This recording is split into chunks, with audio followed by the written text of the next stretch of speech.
नर्मदा जी के संबंध में हमारे पुराणों में लिखा है, नर्मदा सरिताम श्रेष्ठा। जितनी भी धरती की नदियां हैं उनमें नर्मदा जी को श्रेष्ठ कहा गया। नर्मदा सरिताम श्रेष्ठा, कस्मात् धेतो श्रेष्ठा। नर्मदा जी सबसे श्रेष्ठ क्यों हैं? बोले रुद्र देहाद विनिश्रिता, साक्षात भगवान शिव के देह से इनका प्राकट्य हुआ है। रुद्र देहाद विनिश्रिता,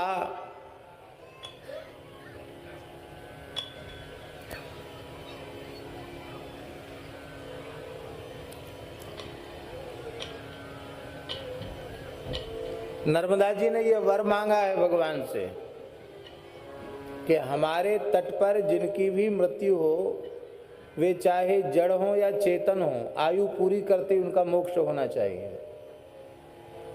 इसलिए लिखा है तारयेत सर्वभूतानि। मनुष्यों को तारती है, धर्मनिष्ठों को तारती है, तपस्वियों को तारती है नहीं, तारयेत सर्वभूतानि, संपूर्ण प्राणियों को तार देती है नर्मदा जी। स्थावराणि चराणि च, नर्मदा जी के तट पर लगे हुए वृक्ष ये भी अपनी आयु पूर्ण करके मुक्त हो जाते हैं। नमः पुण्य जले ह्याद्ये नमः सागर गामिनी। ये जल नहीं है, ये पुण्य जल है। नमः पुण्य जले, पुण्य ही प्रवाहित हो रहा है श्री नर्मदा जी के रूप में।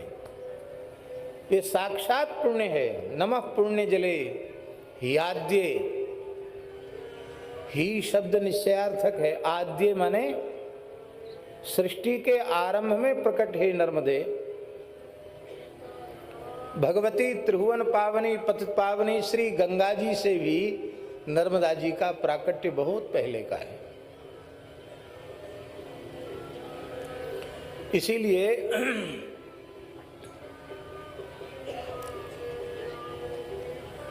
जब भगवान वामन बलि की यज्ञशाला में 3 पग भूमि की याचना करने के लिए पधारे, तो भृगुकच्छ क्षेत्र में, जिसको वर्तमान में भड़ूच कहते हैं, भड़ूच में, भृगुकच्छ में श्री वामन भगवान को नर्मदा जी पार करना पड़ा, ऐसा वर्णन मिलता है।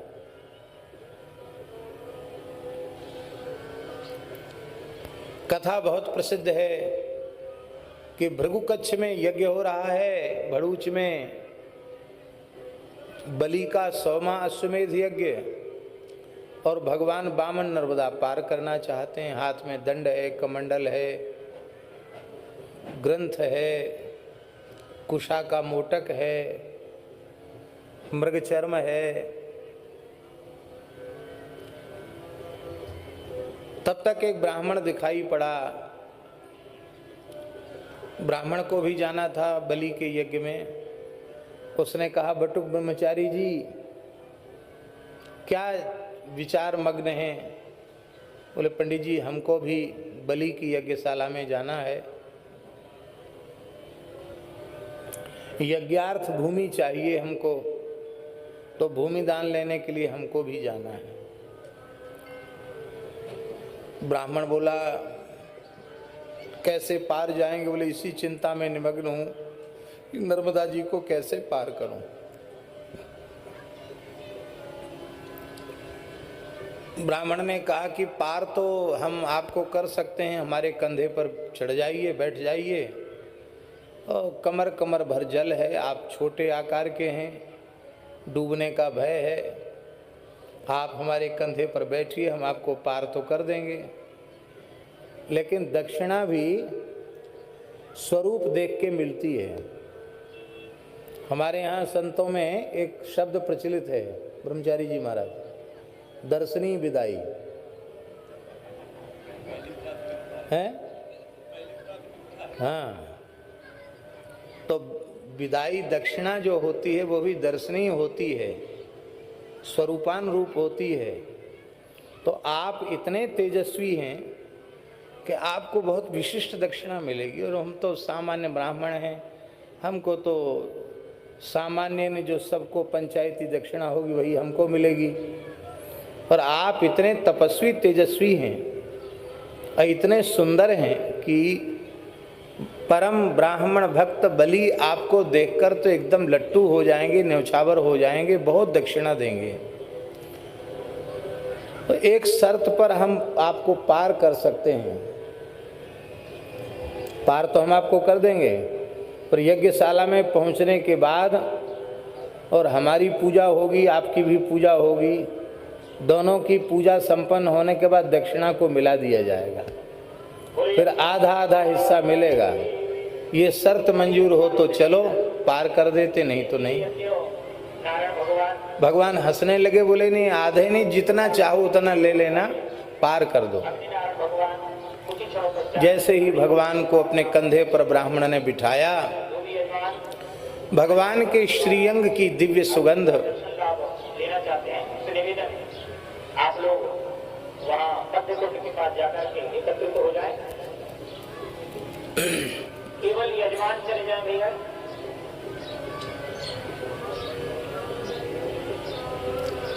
कथा के समय थोड़ा माइक का ऐसा कुछ करना पड़ेगा कि जिससे इधर आवाज नहीं आवे। तो भगवान के श्रीअंग की दिव्य सुगंध और भगवान के श्रीअंग का संस्पर्श प्राप्त करते ही ब्राह्मण के शरीर में तो बिजली सी कौंध गई, एकदम रोमांचित हो गया। इतना अद्भुत बालक, ऐसा अत्यंत सुकोमल स्पर्श, ऐसी दिव्य सुगंध श्रीअंग में।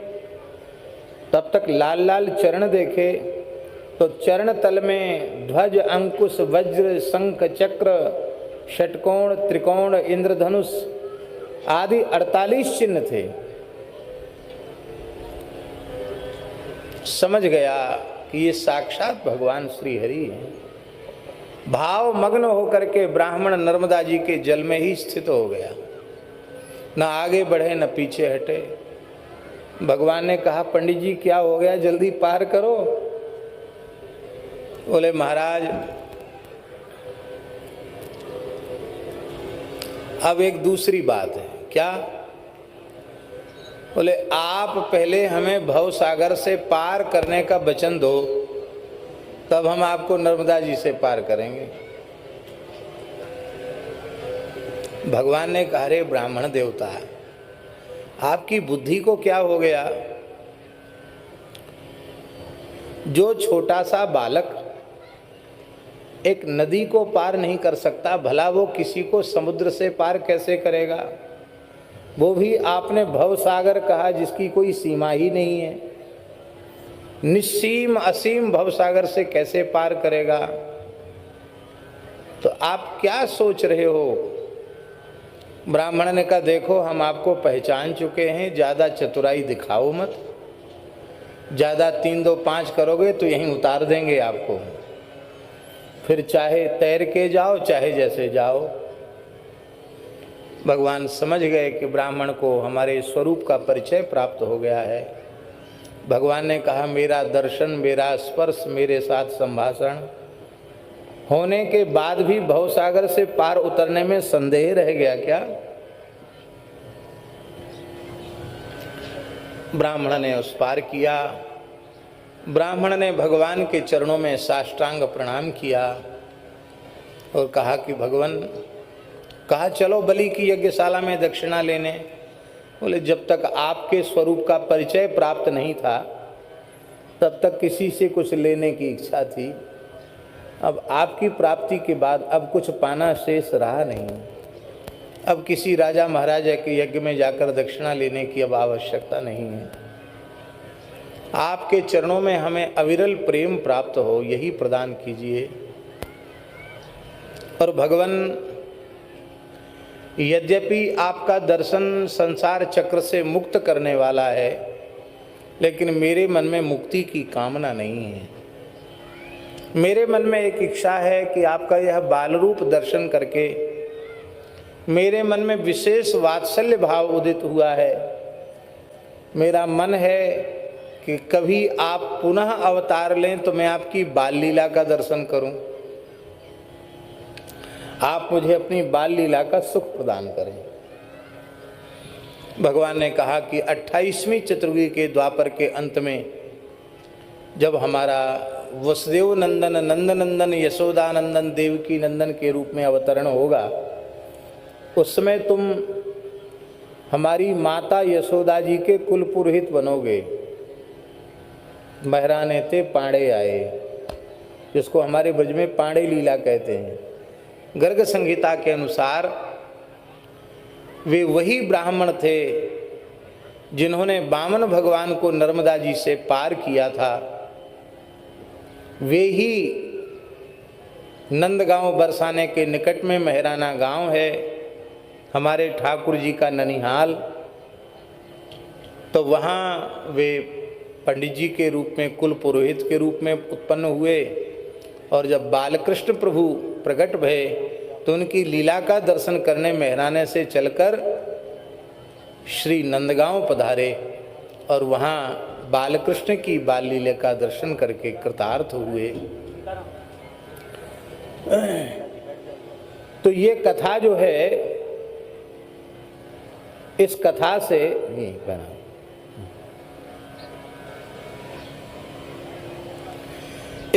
से एक बात प्रमाणित हुई कि वामन भगवान का चरण विराट रूप में जब वामन भगवान प्रकट हुए और वह चरण जब श्री ब्रह्मा जी ने ब्रह्मलोक में प्रक्षालित किया, ब्रह्म पात्र में ब्रह्म कमंडल में पधराया, वही आगे चलकर श्री गंगा जी के रूप में अवतरित हुआ।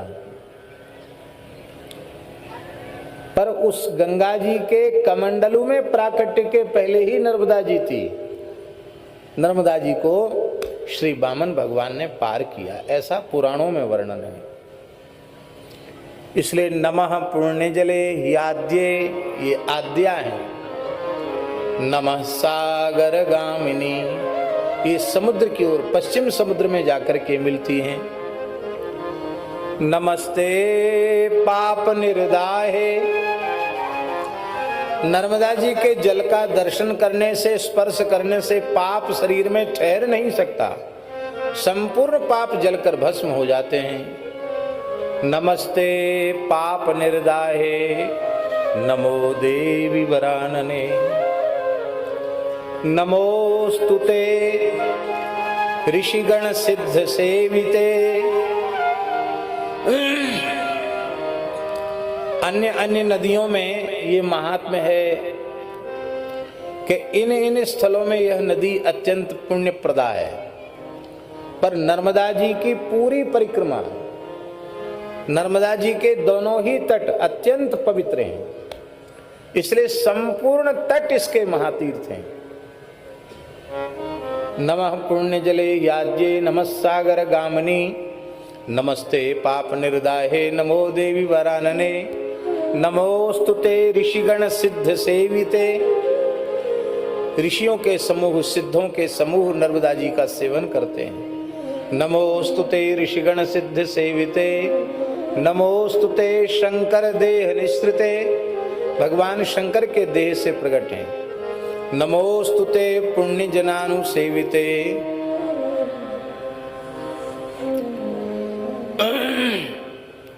नमोस्तुते पुण्य जनानुसेविते। बोलो नर्मदा महारानी की। ऐसी नर्मदा जी के पवित्र जल में इन पूज्य संतों की कृपा से हमें नित्य स्नान का सौभाग्य प्राप्त होगा।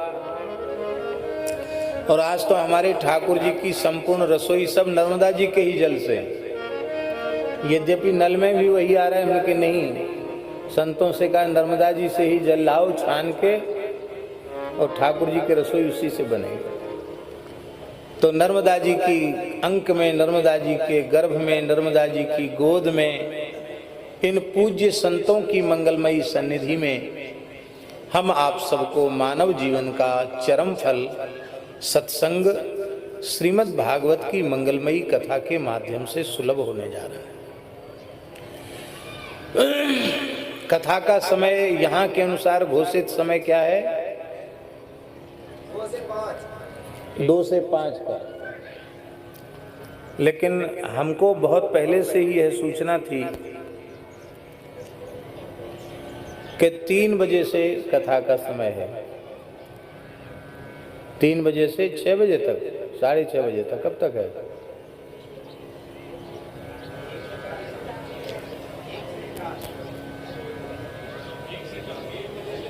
हाँ, तो छपा हुआ है 1 से 4, यहाँ बता रहे हैं 2 से 5।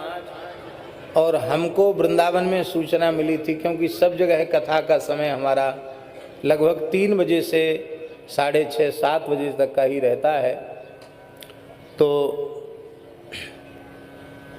जो सायंकालीन समय है 3 बजे से लेके 6:30 7 बजे तक का समय, यदि सबके अनुकूल हो तो वही एक समय सुनिश्चित हो जाए, तो जो लोग नियमित श्रवण करने वाले हैं उनको लाभ मिल जाएगा। वो ठीक समय से आ जाएंगे, ठीक समय से। और तो एक समय सुनिश्चित कथा का हो जाना चाहिए। ठीक है? ठीक। तो सब संतों की स्वीकृति हो गई है। एक ही समय की कथा है। 3 से 6 में थोड़ी कटौती हो जाएगी, इसलिए 3 से 7।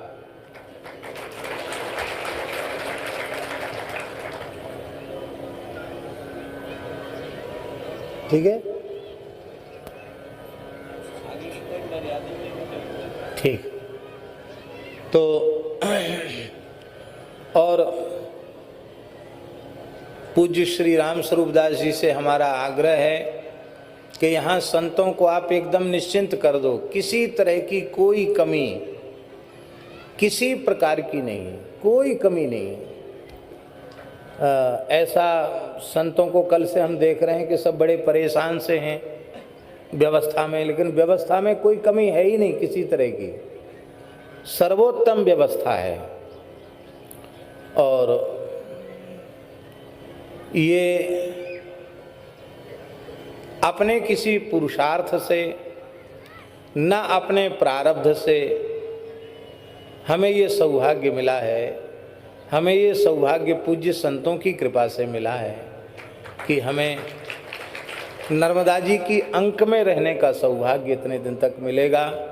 नर्मदा जी का स्नान, और नर्मदा जी को ही कथा सुना रहे हैं। संतों को कथा सुना रहे हैं, नर्मदा जी को कथा सुना रहे हैं।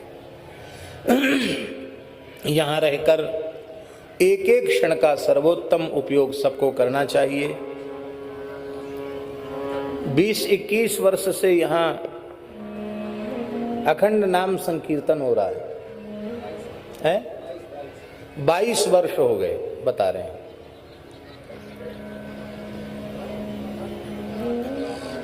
अखंड रामायण पाठ, श्री हाँ, अखंड भंडारा, कोई नर्मदा परिक्रमार्थी में सबको प्रसाद। तो श्री बजरंग दास जी महाराज नाम के महापुरुष संत महाराज जी के ही शिष्य थे, महाराज जी के ही कृपा पात्र। उन्हीं के द्वारा ये सब पूरे क्षेत्र में नाम का प्रचार, अखंड संकीर्तन, अखंड मानस पाठ और अतिथि अभ्यागत की सेवा। ये सेवा तो रामानंद संप्रदाय का वैशिष्ट्य है। जगतगुरु श्रीमदाद्य रामानंदाचार्य भगवान का कुछ ऐसा अनुग्रह है कि उनके संप्रदाय का, उनकी पवित्र परंपरा का एक बालक भी कहीं बैठा होगा, झोपड़ी नहीं भले ही वृक्ष के नीचे बैठा हो और धुने में एक ही टिक्कड़ सिद्ध करता हो, तो भी उस टिक्कड़ में से किसी न किसी को देकर खाकर संतुष्ट होगा। हैं?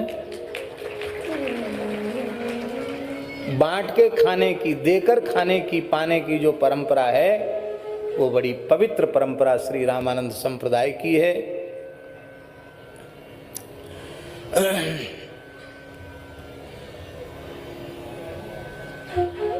नाम हम नहीं लेंगे, नाम हम नहीं लेंगे। एक बहुत प्रसिद्ध स्थल में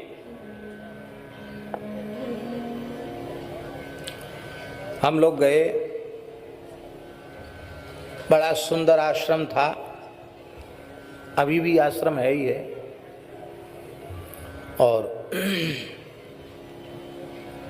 संत परिचित थे इसलिए खूब बढ़िया व्यवस्था हुई। साथ में महात्मा तो रहते ही हैं, 10-12 मूर्ति थे, ज़्यादा मूर्ति नहीं थे। और महात्मा तो महात्माओं को व्यवस्था मिल भर जाए, अलग अलग कमरे में सब, कहीं लंगोटी सूख रही, कहीं अचला सूख रहा है, वहाँ बनाए पाए। जाने लगे तो मैनेजर जो है आ गए, बोले स्वामी जी तो अभी ध्यान में हैं, और ये तो यहाँ एक एक कक्ष की ये गद्दा का अलग, तकिया का अलग, कंबल का अलग, कमरे का अलग, बनाने पाने का सामान तो हम लोग सब साथ लिए थे, गाड़ियों में था। और अब महात्माओं की कथा है तो क्या है कहने में, महात्मा लोग प्रसन्न भी थे कि ऐसी अच्छी जगह रुके हैं कि कल विदाई भी बहुत अच्छी मिलेगी। बोलो वृंदावन बिहारी। वहाँ मैनेजर साहब ही विदाई लेने आ गए। अब उसके बाद एक त्यागी तपस्वी फक्कड़ महात्मा के यहाँ टीन पड़ा था, वो मिल गए। अरे गुरु भाई महाराज जी आप तो बहुत बड़े हो गए, अब हम गरीब साधुओं पे कहाँ ध्यान दोगे, आप हमारे यहाँ क्यों नहीं आए। सबको काढ़ा पिलाया, हलवा सबको प्रेम से पवाया, और वो महात्मा के पास जो कुछ था, कैसा ही कपड़ा था, चद्दर था, सब ऐसे क्या दे दें संतों को। इन्होंने कहा ये देखो, ये है स्वामी जी का अनुग्रह, जगत गुरु श्री रामानंदाचार्य भगवान का अनुग्रह, संतों में सेवा का भाव। और इसी सेवा भाव से हिमालय से लेकर कन्याकुमारी तक, पूर्व पश्चिम उत्तर दक्षिण पूरे देश में कहीं चले जाओ, श्री रामानंद संप्रदाय की पवित्र परंपरा के संत जहां विराजमान हैं वहां खिलाकर ही खाते हैं।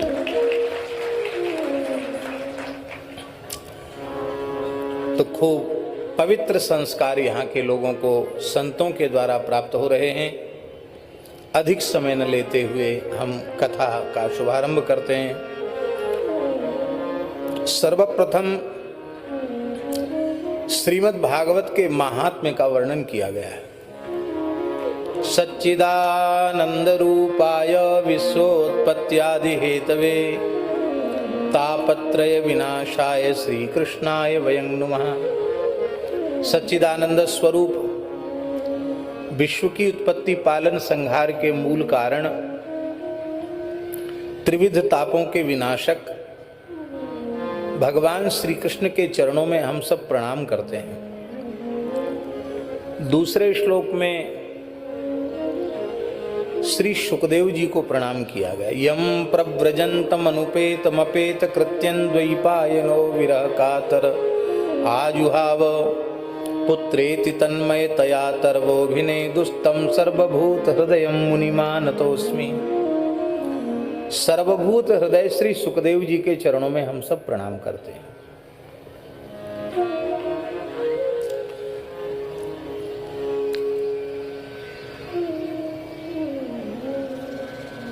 हमारे यहाँ धर्म ग्रंथों में चतुर्थाश्रम को संन्यास आश्रम कहा गया।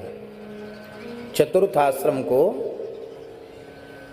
4 आश्रम है ना, ब्रह्मचर्य, गृहस्थ, वानप्रस्थ और संन्यास। हम लोग अपनी परंपरा के अनुसार हम लोग ये सन्यासी, ये उदासी, बैरागी ये भेद करते हैं। वस्तुतः वो सब चतुर्थाश्रमी हैं। जो ग्रह त्यागी हैं, जिनका गोत्र बदल गया, जो सूतक पातक के चक्कर से मुक्त हो गए, वो सब चतुर्थाश्रमी हैं।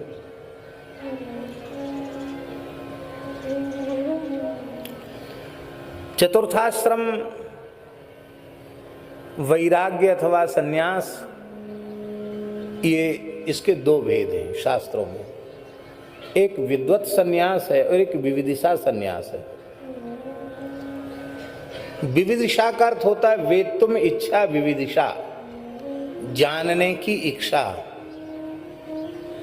ब्रह्म तत्व को, परमार्थ पर तत्व को, भगवत तत्व को अपरोक्ष रूप से जानने की जो उत्कट इच्छा है, उस इच्छा में संसार छूट गया, परिवार छूट गया, घर द्वार छूट गया और साधु हो गए। वो साधना में लग गए, तपस्या में लग गए कि हम उस तत्व का अनुभव प्राप्त करें। तो भगवत तत्व के अनुभव के लिए जो वैराग्य स्वरूप धारण करते हैं, चतुर्थाश्रम की दीक्षा प्राप्त करते हैं, उसको हमारे यहाँ शास्त्रों में विविदिशा सन्यास कहा गया। और एक सन्यास होता है विद्वत सन्यास। विद्वत सन्यास का अर्थ है कि जानने के लिए कुछ किया नहीं गया, भगवत तत्व का पहले ही बोध हो गया और भगवत तत्व का बोध होते ही संसार छोड़ना नहीं पड़ा, संसार छूट गया। इसको विद्वत सन्यास कहते हैं। प्रायः हम सब जीवों का विविदिशा सन्यास ही होता है, विद्वत सन्यास नहीं होता है। विद्वत सन्यास अवतारी महापुरुषों का होता है। भगवान पहले मिल गए, ये स्वरूप पीछे प्राप्त हुआ। श्री सुखदेव जी महाराज का जो सन्यास है, वो विद्वत सन्यास और विविदिशा सन्यास दोनों से ही विलक्षण है। क्योंकि जन्म लेने के बाद भी कुछ न कुछ साधन करके भगवत तत्व का अपरोक्षानुभव प्राप्त करने के बाद घर छूटा, संसार छूटा, तो विद्वत सन्यास हुआ। यहां तो जन्म लिया ही नहीं, जन्म लेते ही अभी नालोच्छेदन संस्कार भी नहीं हुआ। हमारे महाराज जी तो कहते थे कि चलने में वो नाल जो है ना, नरा, वो लटक कर इधर उधर छू रहा था, तो आड़बंद के जैसे सुखदेव जी ने कमर में उसी को लपेट लिया। और यम प्रव्रजंत मनुपेत मपेत कृत्यम, अपेत कृत्य हैं, जात कर्मादि कोई संस्कार भी नहीं हुए, सीधे चल पड़े।